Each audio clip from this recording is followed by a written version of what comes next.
I spent 5 years building a dream cabin with my fiancée. Then she confessed she'd never planned to move in. It was always our escape plan for her and my brother. I'm Nate, 32 years old, male, and I need to get this out before I lose my damn mind. I've been sitting in this hollow, half-furnished cabin, our cabin, staring at the fireplace we never lit together. The hearth she insisted we build big enough for winter storms. The same hearth I laid stone for by hand while she sat on the porch with lemonade and blueprints. And now I know the storm wasn't the weather. It was her. It was always her. 5 years? That's how long I spent building this place. 5 winters breaking frozen ground. 5 summers hauling lumber through heat that cooked the skin off your back. I poured everything into this cabin. Money, time, heart, calluses. Not just for me. For us. For Lila, my fiancée. She was the dreamer. I was the doer. Her words, not mine. Lila, 30, female. I met her when I was 24 and stupidly romantic. She had this reckless energy, like every decision was made on a whim, but still somehow felt profound. She was always talking about escape plans and off-grid soul alignment. And I ate it up. She painted our life like a dream. I'd build, she'd design, we'd raise chickens and dogs and kids. Our friends would visit in the summer and beg to stay. She called it our sanctuary. She said that word a lot. Sanctuary. The first time she showed me the land, 8 acres of dense pine and scattered boulders, I couldn't even see the vision. It was wild, rough, untouched. But she knelt down, dug her fingers into the soil and said, "This is where we'll build freedom." I swear to God I believed her. She made everything sound like poetry, so I bought the land. She had no savings. That should have been a red flag maybe. But she brought the sketches, the charm, the fire, and I had the tools. We made a good team, or so I thought. Every year, we'd camp out here a few weeks at a time while I worked on the place. She helped at first, cutting boards, sanding beams, even shoveling gravel for the foundation. She took photos of everything, always posting them with hashtags like cabin dreams and building love from the ground up. She made us look like a damn Pinterest fairy tale. And I, idiot that I am, I was proud. Of her, of us. My brother Jamie, 28, male, used to visit sometimes. He and I were close growing up, until we weren't. He drifted after college, got real into the influencer scene, always chasing gigs, crashing with friends, trying to become someone. But he'd show up here with beer and charm and that stupid laugh that made everyone forgive him for never following through on anything. Lila loved that laugh. Said it reminded her not to take life so seriously. I didn't think much of it. I mean, she was mine, right? But something shifted around year 4. Lila stopped visiting as much. Said the drive was too long, her allergies were flaring up, her job was demanding. When she did come, she'd complain about the bugs, the cold floors, how isolated it felt. "It's not livable yet," she'd say, rubbing her arms and looking at her phone. "We're not ready." But I was ready. I'd been ready. And every time I asked when she'd move in, she'd smile too quickly and say, "Soon, babe, just trust me." I did. God help me, I did. The first real crack came one rainy night when I drove back into town early, unannounced. I'd forgotten my wallet at Lila's place. She still lived in the city, 3 hours from the cabin, because, according to her, we needed 1 foot in civilization while the cabin came together. That had always sounded reasonable, until it didn't. I pulled up to her apartment just before midnight, soaked to the bone, exhausted from a week of hammering out the roof trusses. I had mud on my boots and my knuckles were split open from some idiotic accident with a rusted nail gun. I was a mess, but I didn't care. I just wanted to grab my wallet, maybe crawl into bed beside her, hear her laugh, fall asleep in something soft and safe for once. But when I used the spare key, same one she gave me 2 years ago with a wink and "Mi casa es tu casa," I walked in and immediately knew something was off. Candles were burning.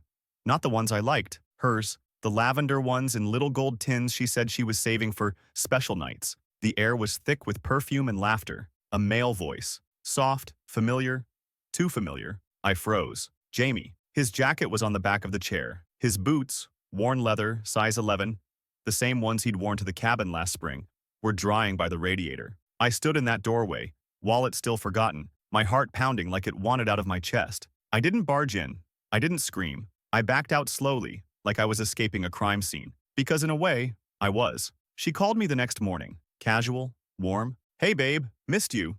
How's the cabin?" I played dumb. Said I'd be out there another week, maybe 2. She never mentioned Jamie. I didn't either. I needed time to think, to be sure. Because even after that night, I couldn't accept it. My brain refused to process what my gut already knew.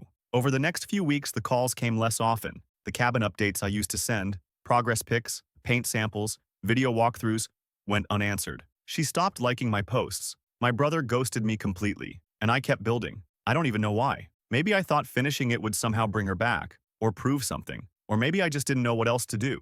Then 2 weeks ago, after 5 years of blood, sweat, and 2 maxed-out credit cards, I finished the damn thing. The cabin was done, fully wired, insulated, furnished. It was beautiful, rustic, and warm. Our style. I texted her, "It's ready. I'm ready. Come home." She replied an hour later, "Can we talk in person?" She didn't come alone.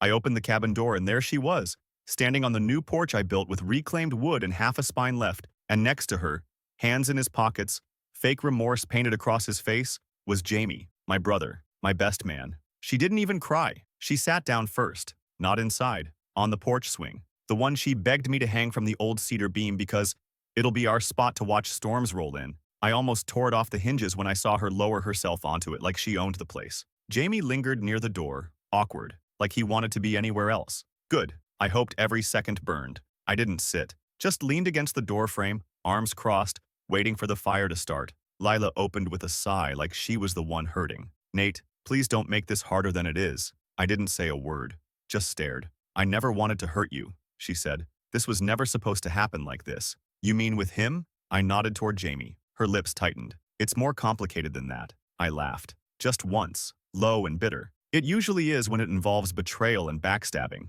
Jamie finally spoke. "Nate, look man, I didn't plan this either. It just happened." I turned to him slowly. "You didn't plan it? Is that what you're going with?" His face twitched. "You weren't around, bro. You were always at the cabin.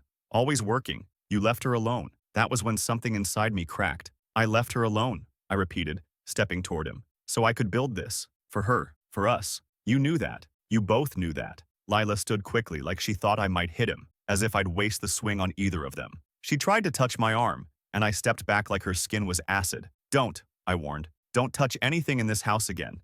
Not the door. Not the damn floors. Not the walls I bled into. This place is mine." She looked down. "That's what I'm trying to say, Nate. It was never mine." "What the hell does that mean?" "I never saw myself here," she whispered. "Not really. I loved the idea of it. Of us. Of running away. But when it started becoming real, when you started making it permanent, I panicked. It was your dream, not mine." "And you told Jamie?" She hesitated. He stepped in again. "She didn't tell me, man. I was there. I saw it. She was falling apart. You were obsessed with this place." I clenched my fists. "This place was our future." "To you," Lila shouted, finally snapping. "To you it was everything. To me it was a cage in the woods. No friends, no work, no life. I thought I could handle it, but I couldn't." "So what was the plan?" I asked, voice shaking. "Let me build it while you bided time with the guy I trusted most? Then what? Run off together into my cabin while I worked overtime to finish your escape hatch?" Silence. Then she said it. "The cabin was the escape plan, Nate. Just not for us." The words didn't register at first. It was like hearing static through a phone call. What do you mean?" She swallowed, eyes wet now but still somehow calm. "We talked about leaving together. Me and Jamie. A fresh start. Away from everything. Including you." I stared at her. The way you stare at a car crash in slow motion, brain refusing to catch up. Jamie stepped forward like a goddamn martyr. "It wasn't supposed to go this far. We thought maybe if you never finished the cabin it wouldn't come to this. But then I did," I said quietly. "I did everything. And now you're here to collect." Lila wiped her eyes. "No, we're not asking for anything." "Oh, but you are," I cut in, voice low and shaking. "You want me to understand, to forgive, to not burn this whole fucking thing to the ground." Jamie's face twitched. "You're overreacting, man." "Overreacting?" I almost laughed. "I built this place with my hands. Every wall, every nail, every goddamn light switch. You both knew what it meant to me. And you treated it like your plan B." That's when Lila dropped the final match. "We're not staying together," she whispered. "Me and Jamie. It didn't work." I blinked. "What?" "We tried. After that night, I stayed with him for a bit. But it wasn't the same. It wasn't real." Jamie didn't say a word, just stared at the trees. I almost wanted to feel relief. Almost. But all I felt was disgust. "So now what?" I asked. "You want sympathy?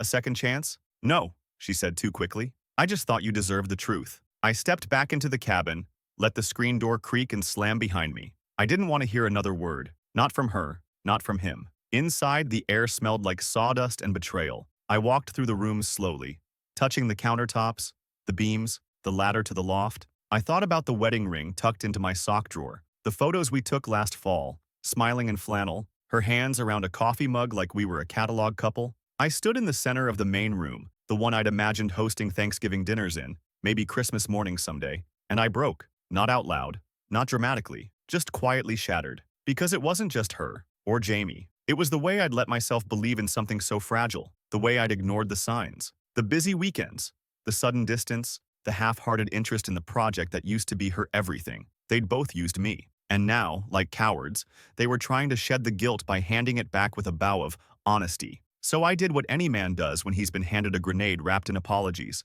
I detonated it. The next morning, I put the cabin up for sale, listed it as is. No open house, no negotiation. Then I wrote a public post, tagged Lila and Jamie both, showing the finished cabin in all its glory. And beneath it, one line, built this for the woman I loved. Turns out, she built her exit plan instead, with my brother. If you're looking for a house full of memories and ghosts, it's on the market. The post went viral. Her parents called. My mom wept. Jamie's friends dropped him overnight. Her clients pulled sponsorships. And that was just the beginning. Update. First off, thank you to everyone who commented, DM'd, and even emailed after my post. I didn't write it to go viral. I just needed to scream into the void. But damn, the void screamed back, loud. Some of y'all were hilarious. Shout out to the person who said, "That cabin has more red flags than a Soviet parade." Made me laugh for the first time in weeks. Others said to burn it down and salt the earth. Tempting, real tempting. But let me tell you what actually happened next. Lila called me 17 times the day the post went up. Then she switched to texts, then emails, then one of those weird-ass voice notes that starts with a sigh and ends with a full breakdown. At first it was, "How could you do this to me?" Then it was, "You've ruined my reputation." And finally, she landed on, "I was vulnerable. You exploited me. Lady, you exploited me and my fucking floorboards." Jamie didn't say much. He sent a single text. "Guess I deserve that. Hope you're happy now." Didn't even deny it. Coward. But here's where it gets real. Her boss, she worked in interior design, saw the post in the comments. Turns out a cabin betrayal story really doesn't pair well with Hanyan eco-friendly luxury living. She got dropped from a major renovation project and basically blacklisted from half her client base. I didn't plan that, but I'm not crying about it either. Then came the cabin buyers. My post hit some real estate subreddit and suddenly I was flooded with offers. People wanted to buy it as a vacation rental, a writer's retreat, even a breakup recovery destination. I kid you not, one woman wrote. "This house holds the blood of betrayal. I want to turn it into a healing space for women who've been lied to." She offered above asking, so I sold it.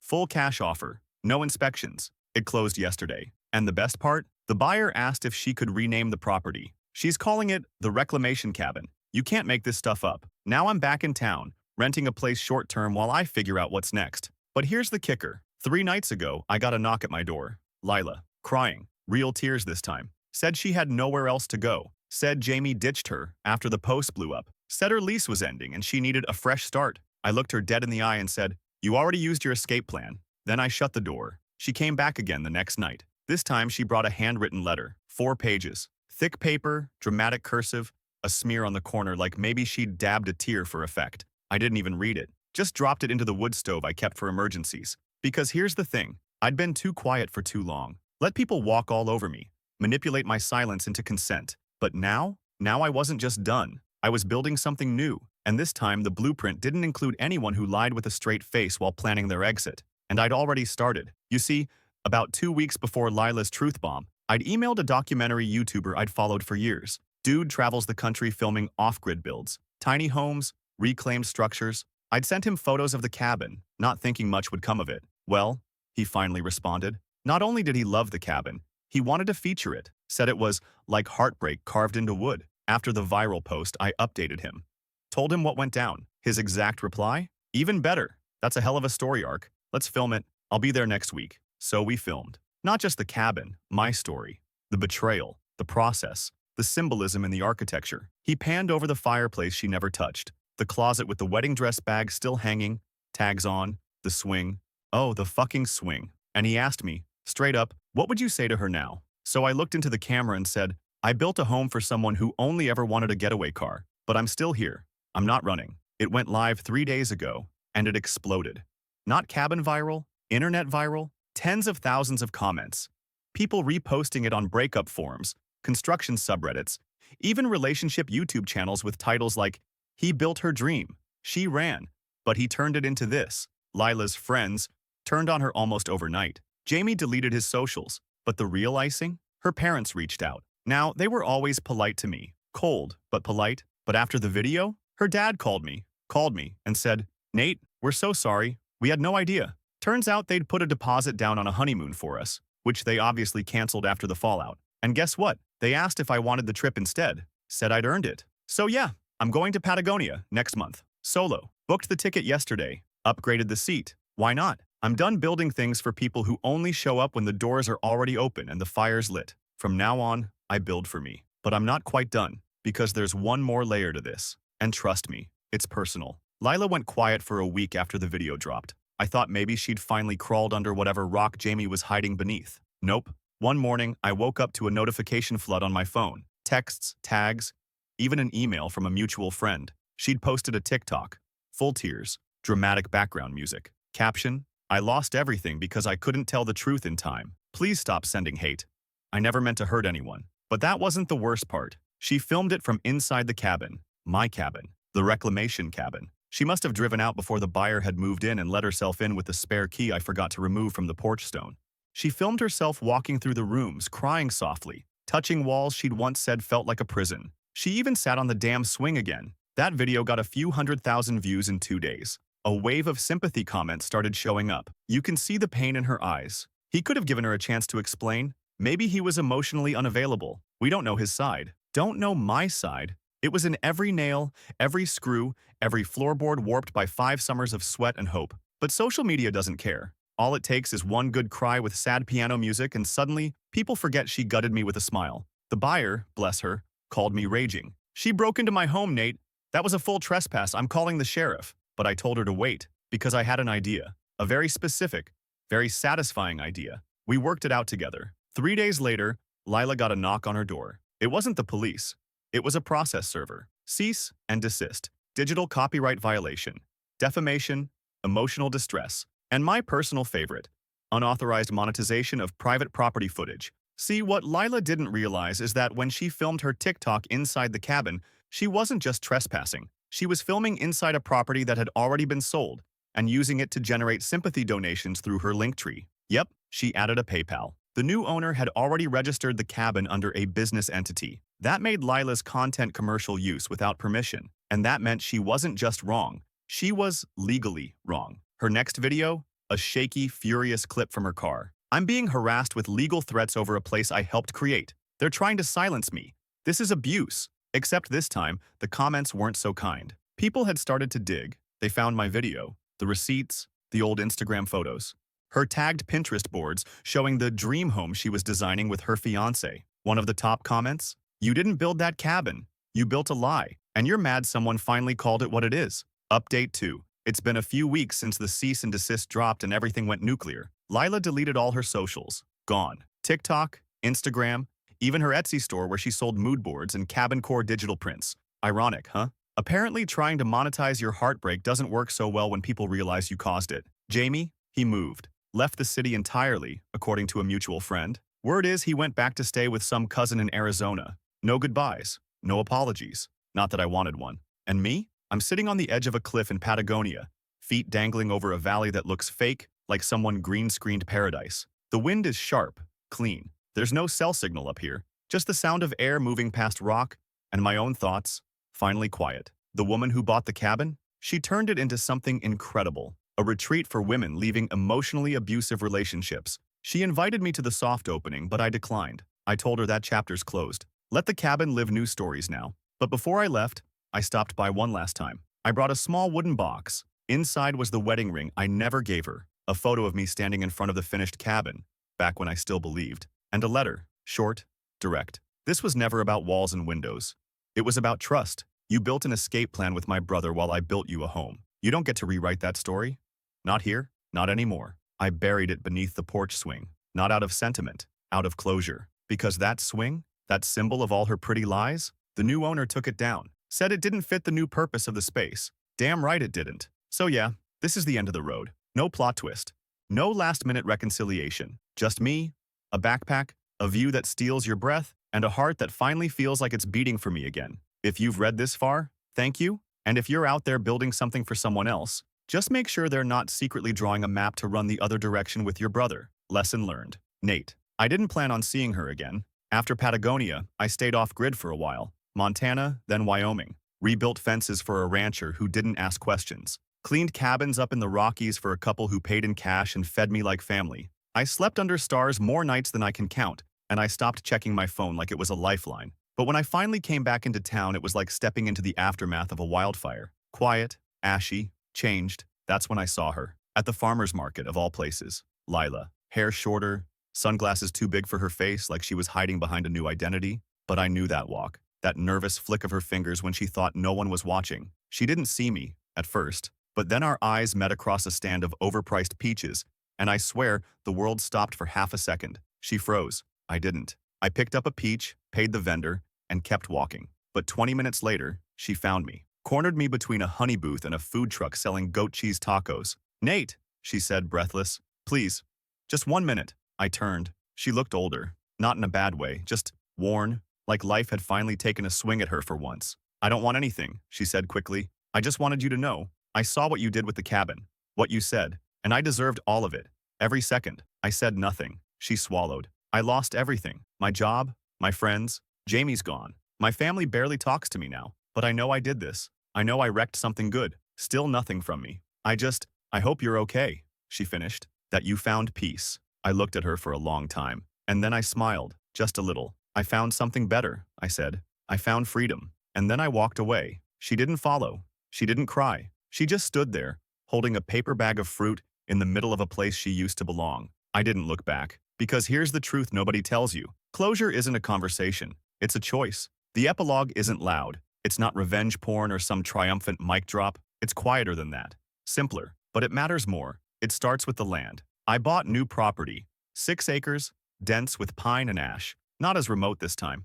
A little closer to town. I didn't announce it. Didn't post it. Just walked the tree line with a thermos in hand and listened. The birds didn't ask questions. The wind didn't need context. It was peace, and it was mine. This time, I'm not building a dream for anyone else. No mood boards. No co-signed visions. No our future whispered over floor plans. Just one small, solid house. One bedroom, a workshop, a porch that faces the sunrise, and no swing. Because this home doesn't need symbols of promises that rot. Just honest wood, thick walls, and silence that doesn't lie. I still keep the first cabin's blueprints, folded up in a drawer I built myself. Not because I miss what it could have been, but because I need the reminder of how far I let myself bend for love, of how easy it is to mistake shared dreams for shared loyalty, of how betrayal doesn't always come with fireworks. Sometimes it wears flannel and holds a mug by your fire while planning their exit. And every once in a while, when I open that drawer, I see the ring. Still in its box. I never got rid of it, not out of sentiment, but because someday, maybe, I'll melt it down, forge it into something else, something sharp, something useful, something earned. Until then, I build, I breathe, I belong to no one but the man who survived all of it, me, and that's more than enough.